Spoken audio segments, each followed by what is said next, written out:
Stop burning bridges. Completely lost what is important in society. We have lost all cabinet pressure when it comes to what is truly important. I have to share this message I received from Ken McElroy in his newsletter. He is a rich dad advisor for Robert Kiyosaki, who is one of my biggest financial and real estate in just sound money mentors there is.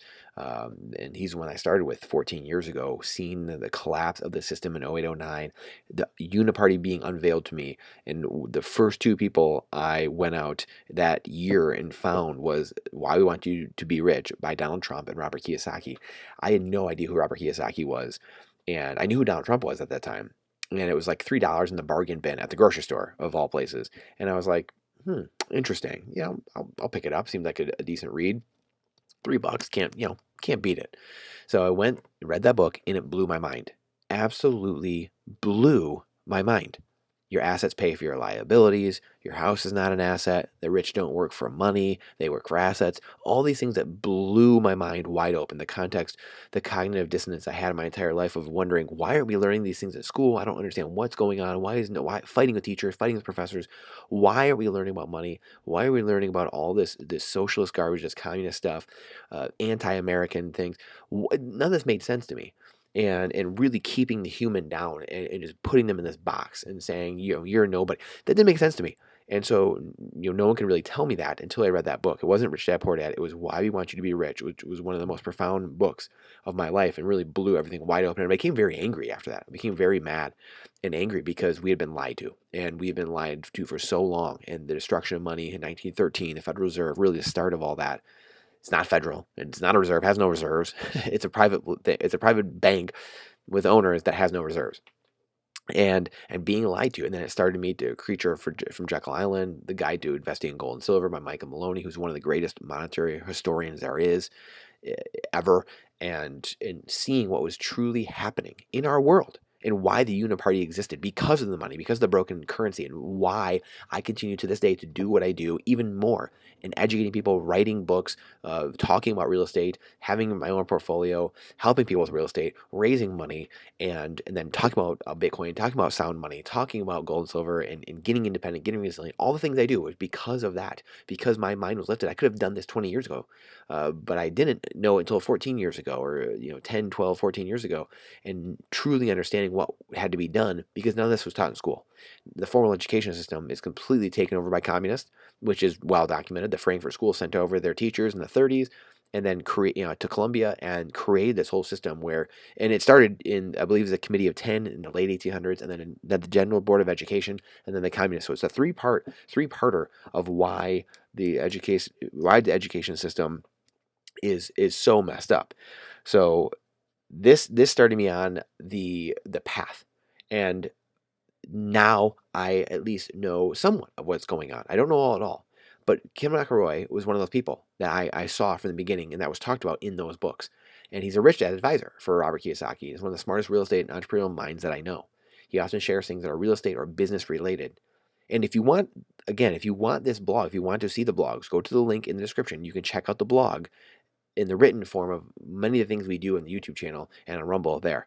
He often shares things that are real estate or business related. And today he shared something even more profound. When you find people that are very good at something, you would be smart to study them and observe what they do. This is something I'd done my entire life with hockey, studying game film, studying myself over and over. I'd watch Sergei Fedorov. I'd watch Scott Stevens. I'd watch these different defensemen and forwards, and these people skate and shoot, and I would literally analyze them and break it down. And that's what helped me become the player that I was and make it to professional hockey. So we would be smart to do that with all walks of life, finding good parents and emulating your parents, finding good teachers, good mentors, and people that are where you want to be and studying them. One of the greatest gifts of the lockdowns for me was that it forced many of the smartest minds in the world onto the internet. Ken was one of those people, someone who rarely showed his face or made any content.